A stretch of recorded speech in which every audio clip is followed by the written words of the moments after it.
All right, so today on this podcast, Brower Brothers, talking Jazz basketball, we are going to give each of us, Dylan and I, 3 outlandish, way too early in the season because there's only been one game, predictions on how the season's going to end up for the Utah Jazz. So if you want to hear how we think the Jazz are going to do and how we think some specific players are going to be this year, stay tuned. You're going to want to hear this.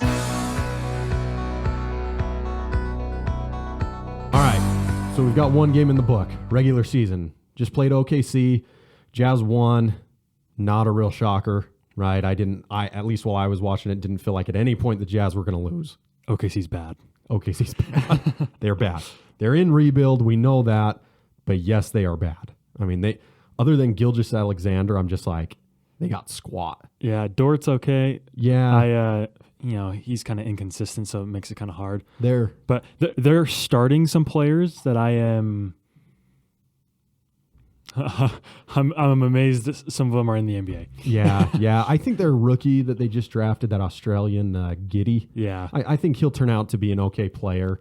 But yeah, they are in rebuild mode big time. So, all right. So from our last podcast, we had a question come in from David. David actually asked us a few questions, couple things. One was how many wins we think the Jazz are going to have this year, and we will get to that. We'll get to that one at the end of the show. The other one, though, had to be centered more around Jared Butler, and if we thought Jared Butler was a potential Rookie of the Year candidate. And I know, Dylan, that your first prediction had a little bit to be centered around Jared Butler. Yeah. So first, before getting to that Rookie of the Year candidacy. Candidate. As a candidate. Yeah, solid. Okay, before we get into that, Jared Butler, I think, first prediction, averages 10 minutes a game throughout the entire year. Right now, the Jazz are in no way looking to build. They're not in a rebuild mode. They're not like OKC where they're trying to give their rookies a lot of minutes to try and develop. That's a better word. They're not in a huge development stage for their young guys. They're looking to win a championship and to win it right now. So Jared Butler, 10 minutes per game.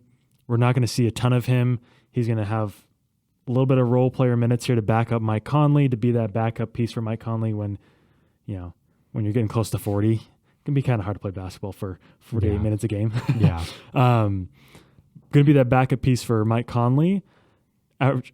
In those 10 minutes, though, kind of a bold prediction, he's going to average 5 assists per game. 5 assists per game in 10 minutes a game. Yes. Okay. An assist every 2 minutes. Yep. That's an assist.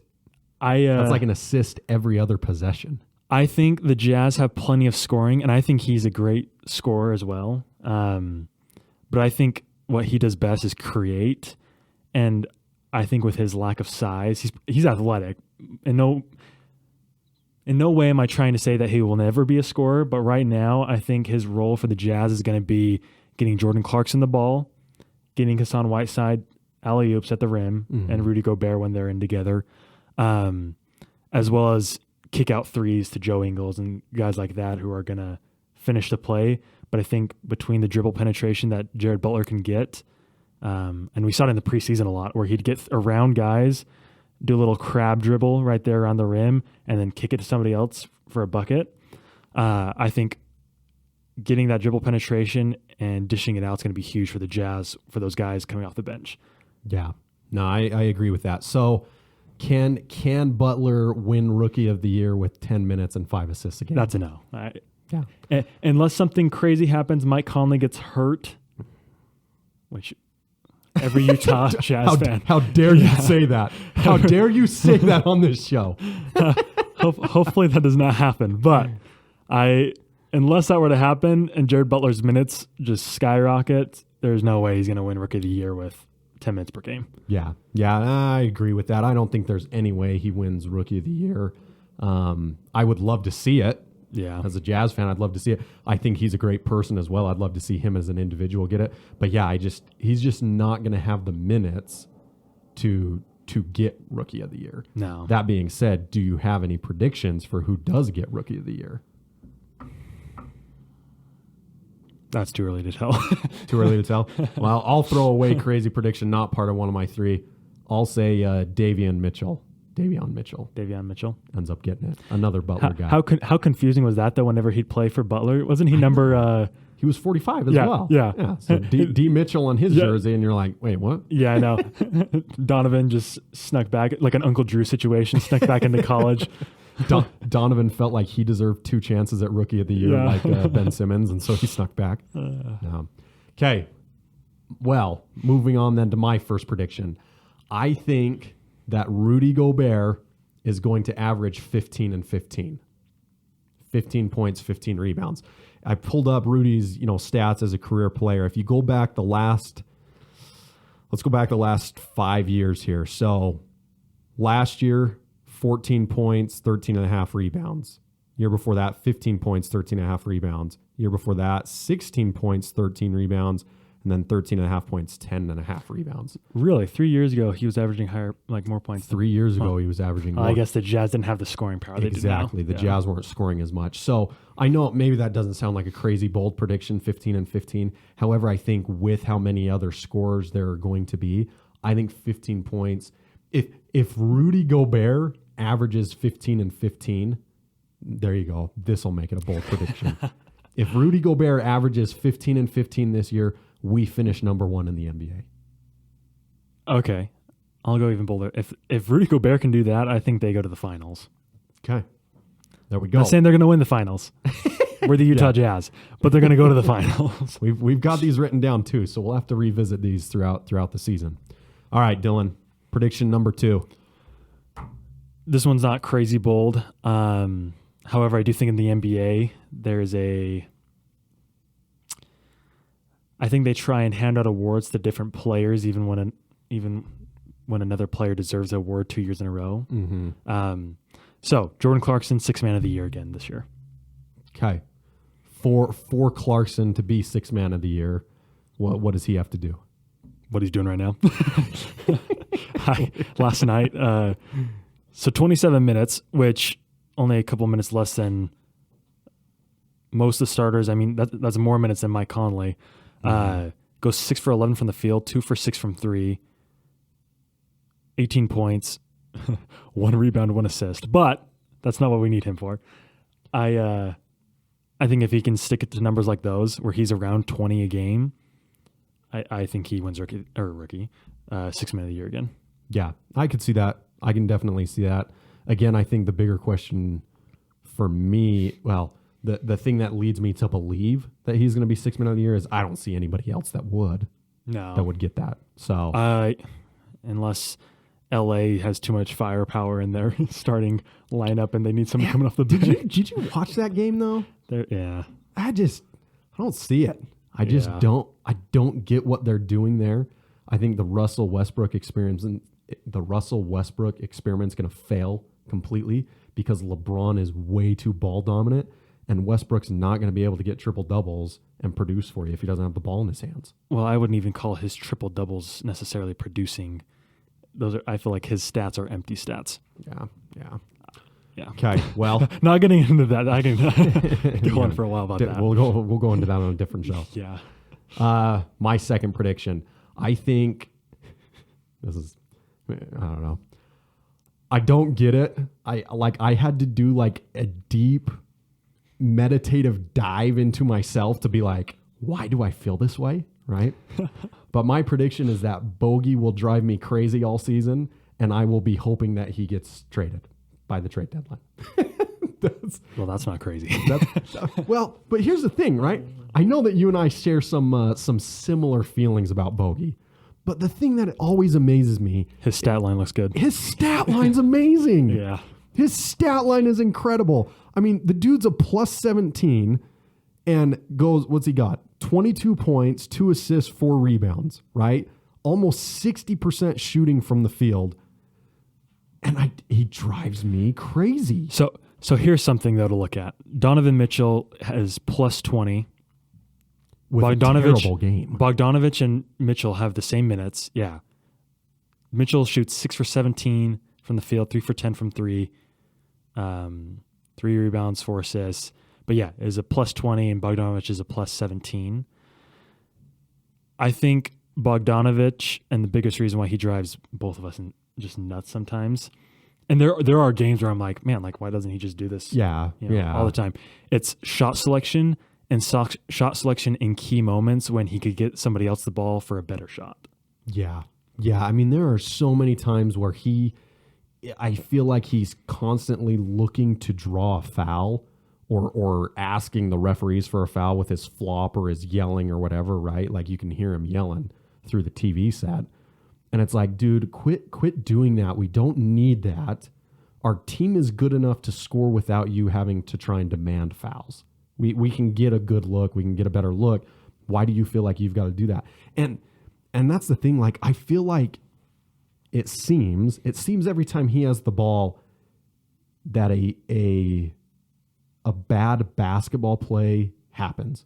Whether he scores it or not, mentally, I think his mental game, his basketball IQ, that's the word I was looking for. His basketball IQ, in my opinion, is poor. So stat line may look good, but he just, I have a hard time watching him play. There's even times too where he does that whole, like pump fake the 3, one dribble to the left or right, fire. That he does that, and I'm like, dude, had you shot the first one, it would have been more open. Yeah, the guy's like 4 feet off of him. Yeah, he pump fakes and dribbles into the guy to then shoot. And here's another difference too between like Bogdanovich and his moves and Donovan Mitchell and any other, Clarkson, Conley, offensive player like that. Yeah, Bogdanovich has the same move every time. Yes. Pause. Timeout. Pause. He in the first quarter, and I made note of it, like 4 minutes left in the first, he spun baseline. Oh, really? And made a layup. He backed a guy down, he spun baseline, and he made a layup. He watches our show. He knew he needed to spin baseline. Sorry. Continue. So, there's that one example where he didn't do the same move, but he sticks to the same move every time. And these NBA guys, they're watching film. I mean, obviously, it's their job. In college, we did it too, and I was at a junior college in Oregon that nobody's ever heard of. So I'm telling you, if we watch film and I can tell you what the person I'm guarding is going to do and what his, tendencies are. Yeah. Every NBA player knows what Bogdanovich is going to do, and it's the same thing every time. Whereas Donovan Mitchell, every year comes out with new moves. Every game has something different he brings to the table, and I think that's what separates him as a offensive playmaker, scorer from Bogdanovich. I think Bogdanovich is much better, set shooter. He's more consistent. Yeah. From if he's set, but when we're talking about these moves he's trying to make, he's just going and reaching way too far out of his comfort zone on moves that aren't really doing anything anyways. Yeah. You bring up a good point there. That's what makes Donovan Mitchell a superstar, is that guy gets better at something every year. Yeah. Every year he comes back and he's got something new. He's got something new every game. Yeah. I guess I shouldn't say every game, but like from game to game, I see a new move from him where I'm like, wow, where did that come from? Where was that? Yeah, I've never seen that done by him before. But Bogey's the same player every year. Yeah, and Donovan Mitchell, I think, does a great job of watching other players and is constantly a student of the game, is constantly learning from, what other players are doing, what other players are using to create space, as well as I think Dwayne Wade probably helps a little bit with his development right now. Similar build, similar athleticism, a little bit different play style, but I think that just has to do with age, difference in years. Dwayne Wade played in a very physical NBA era where it was attack the basket, and you had a couple 3-point shooters. Where Utah Jazz, everybody's a shooter. But Side note question for you: could you pull off? And I don't even know what color you would call it, but could you pull off Dwayne Wade's wardrobe at the OKC game? No, not rich enough. Not just that, but dude, I looked at that and I was like, Dwayne Wade looks stylish wearing that. If I were that, people would think I was like wearing my pajamas around. It's the same thing like Thurl Bailey. Yeah. He wears those suits and I'm like, he looks dapper. He looks like a gentleman. If I were to wear that, stately. So somebody would look at me and be like, who does that guy think he is? Okay. Prediction number 3, Dylan. Mid-season, there's going to be a big trade for the Jazz. Okay. Not 100% sure on who that's going to be, but there's going to be a big trade. That's my prediction. Okay. Playing a little 2K GM then. If you could do whoever you wanted and have whatever trade. And let's talk plausible trades here, right? Like something that is actually a possibility. Joe Ingles for LeBron. Yeah, right. Okay, let's talk about stuff that's actually a possibility. Who would you like to see us trade for?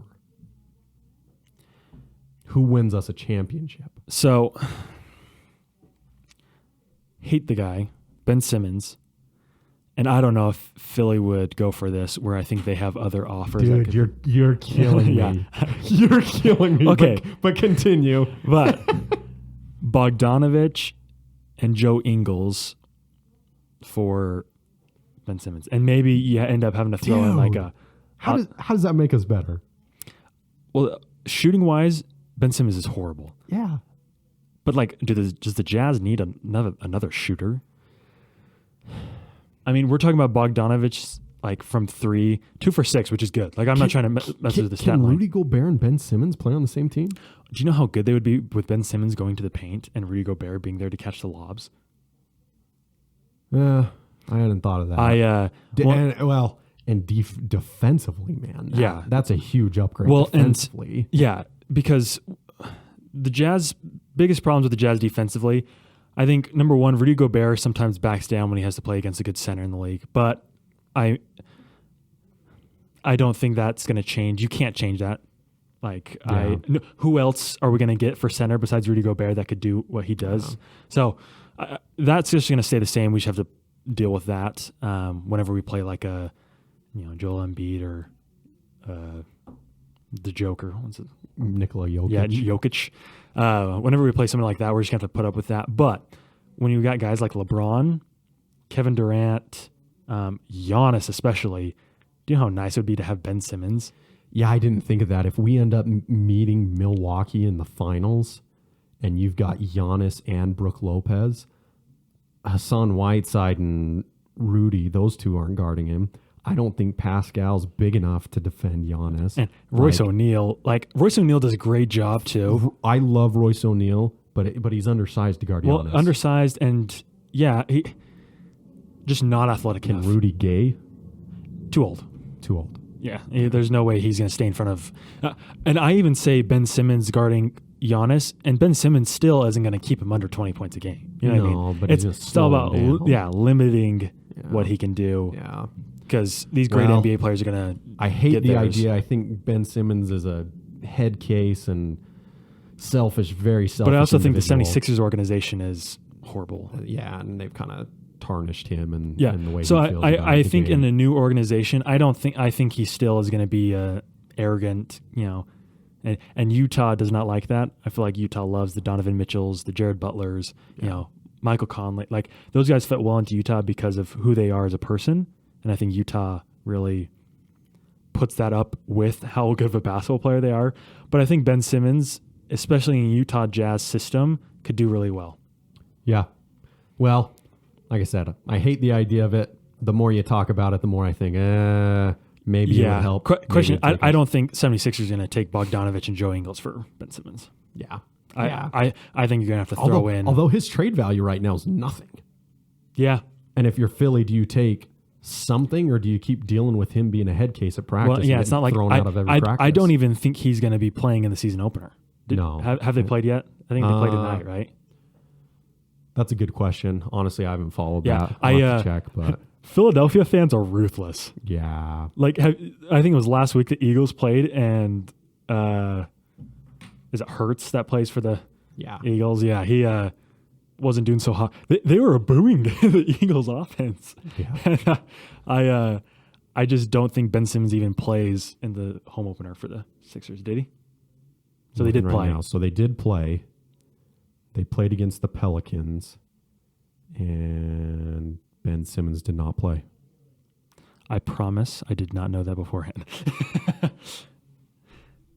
Yeah. Nothing. I think where he gets kicked out of practice, he's probably not going to be practicing much anymore anyways. I don't see him playing anytime soon. Yeah. Unless his attitude changes, but it's Ben Simmons. So, I mean, come on. And I don't. Come on, son. I don't think this is ever happening either. In the cap space, it just wouldn't work. But if my ideal trade, we would trade. I love Mike Conley. I've always been a big Mike Conley fan and supporter, even when he was struggling the first year here. However, I think it would be incredible if we could package like a Mike Conley bogey for Damian Lillard. Oh, yeah, that'd be sweet. I think Lillard could get pretty sick of Portland. I agree. That would be awesome. And I think Jazz games would be way more fun to watch. But if we're talking about a championship build, I worry for the same reason. Mitchell Lillard front court is pretty small. Well, that, and I worry with same reason why the Lakers haven't won a championship with LeBron and all that firepower. Why these teams with just a ton of scorers never win is not enough guys to get all their shots they need, and defensively, what you end up getting in offensive firepower, you lose defensively. Yeah, I feel like you don't lose a lot defensively though if you were to trade like Conley and Bogey. Right, like I think Mike Conley is a very underrated defender, though. He's quick. Yeah, and I think he steals. I think he has incredible hand speed. Yeah.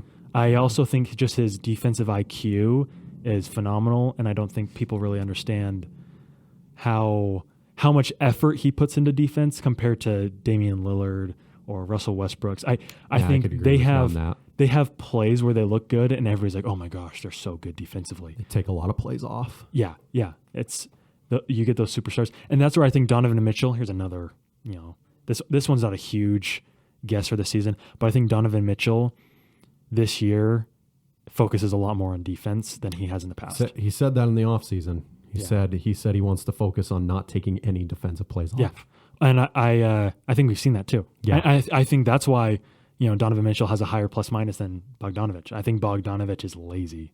Yeah. My third. We ready? Yep. My third prediction. I think Mike Conley will average under 24 minutes a game. I think that's half the game. I think he will average less than that. Against OKC, he was at just over 25 minutes. I think they're going to keep him under 24. I think their thought is, hey, until the playoffs. Yeah. We want to keep this guy rested. We want to keep those hammies. Got to protect those hammies. We're going to keep those hamstrings safe, healthy, and we're going to have you for the playoffs. Yeah, I could see that being a real possibility. Like Dwight and Jim. I could see that happening. 24 minutes? That's a real possibility, yeah. 23.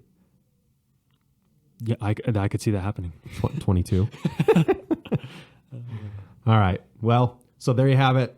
3 predictions from each of us, trying to see where the season's going. Again, these are way too early predictions because we've seen one game, the Jazz play again Friday night. It'll be interesting to see what happens there. I was about to say, I hope they get another win. Honestly, I think it is another win. I don't think there's really any questions about that. But that does lead me to the next question for you, Dylan. How many wins this season? And another question that we got courtesy of David, one of our followers on YouTube. How many... Hey, shout out to David for 2 questions. 2 questions, David. MVP this week. Yeah. MVP this week of the Brower Brothers podcast. David, way to go. So, yeah, David wants to know how many wins. 82 game season, right? Yeah, 82 regular season. 55. 55. I think the Jazz this year take a back road to wanting to be first seed in the West and focus more on playoff time and what they can do in the playoffs. Okay. Yeah, and I can see that. Like what you said with Mike Conley, the minutes thing, I think you're right. I think the Jazz are a lot more focused on, come February, March, April, those months of... Yeah. I think we hit our peak too early last season. I think this year they'll coast a little bit more at the beginning of the season here and then really try to come alive come playoff time. You say 55, I say 60. 60? I say we get 60 wins. I think even though we're coasting, I think against OKC, our depth, man, I was shocked by our depth. That is what's going to separate us from these teams that have a ton of superstar power. There's an article on ESPN about the no all-star super team, Utah's unique challenge in the loaded West. Yeah. Number one, no all-star super team. We had 3. Yeah, I know. Like, what is this guy talking about? Anyways. No respect. Yeah. No respect. I think, again, there were all-stars. Donovan Mitchell, debate on whether or not he's a superstar, but we look at teams like he's not LeBron, he's not Kevin Durant. I think when we go against those big teams, what's going to really separate us is our depth. Which is what I think Milwaukee's done, right? Yeah. I feel like our build has been very, very similar to Milwaukee. I agree got completely. the championship. I think we're headed down that path. So yeah, I think even though we're coasting a little bit, I think as far as like keeping our minutes low for some of our top players, starting 5, I think our coast is still better than 65% of the teams in the league. Yeah. Which I feel then leads us to that 60 game. We just got to be like the top 3 seeds in the West. Yeah, you definitely want home court. Yeah. You definitely want home court. Looking at it though, that's the other thing that I wanted to talk about here to wrap up the show as we gave our predictions. Again, way too soon to start talking about it, but let's talk playoffs. Let me give you a little rundown here. Last year, we're only going to talk Western Conference as well, but last year, Jazz 1, Phoenix 2, Nuggets 3, Clippers 4, Mavericks 5, Trailblazers 6, Lakers 7, Grizzlies 8. And then you have the Warriors and the Spurs that were there 9 and 10, respectively, for the play-in games. Warriors are going to be in the playoffs this year. Okay. So Warriors move in. Who moves out?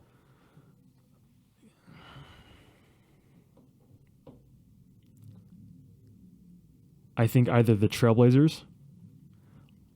I think Grizzlies are pretty tough, mentally tough, just physically tough. So I could see them being an 8 or 7 seed. I think them losing Valanciunas was a big deal. Yeah, that's true. I know they got Jaren Jackson still, but I think losing him is gonna hurt them a lot. But yeah, go ahead. Give me 6, 7, 8 again from last year. So, well, let's go with 5. So you got Mavericks 5, Trailblazers 6, Lakers 7, Grizzlies 8, and then Warriors and Spurs 9. So either the Trailblazers or the Grizzlies are out. I think Warriors are in. Yeah. Lakers obviously are going to be moving up. I think even though they, again, I don't think they win the championship. No, they're not going to win the championship. Yeah. But it's LeBron. He's going to get to the playoffs.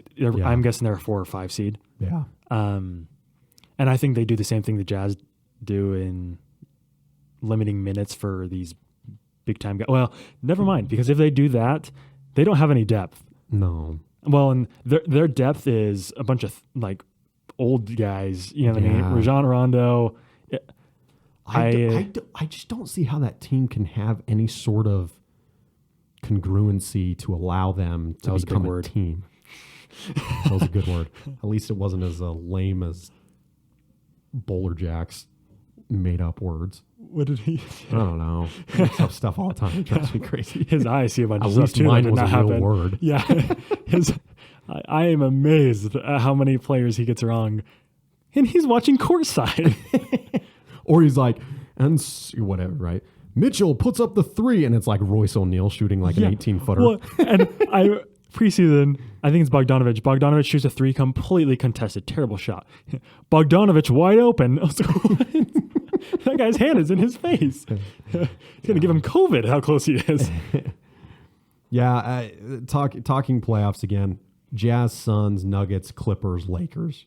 Those guys are in, right? Yeah. I think, so there's your 5, in my opinion. Those guys are in. I think especially if Klay Thompson gets healthy and comes back like mid-season, Golden State's in. I think even without Klay Thompson, they're in. Okay. So I think, they beat the Lakers without Wiseman, without Thompson, and Curry had a bad shooting night, ended up with a triple-double. So that's another prediction. Steph Curry, I don't think is going to be the offensive, just dominating player he's been. I think Steph Curry becomes this great point guard. Yeah, I think those 6 are shoo-ins. Honestly, like 7 and 8, like could be the Mavericks, could be the Trailblazers, could be the Grizzlies. Like I think there's some options there.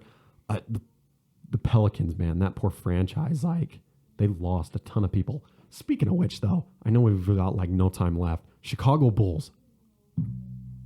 I think they are going to be a dark horse and surprise a lot of people this year. Zach LaVine's good. Yeah. I think they've made some key additions in the offseason. Especially in the East. Yeah. I mean, Milwaukee, dominant. Here's it. I think the Chicago Bulls are the new Miami Heat. Yeah. So, well, yeah. Appreciate you guys tuning in. We always love the comments, the likes, the subscribes.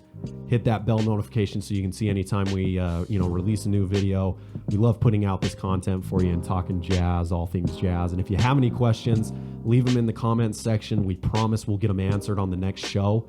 So please do that for us as well. And until next time, go Jazz. Take no, baby. Take no.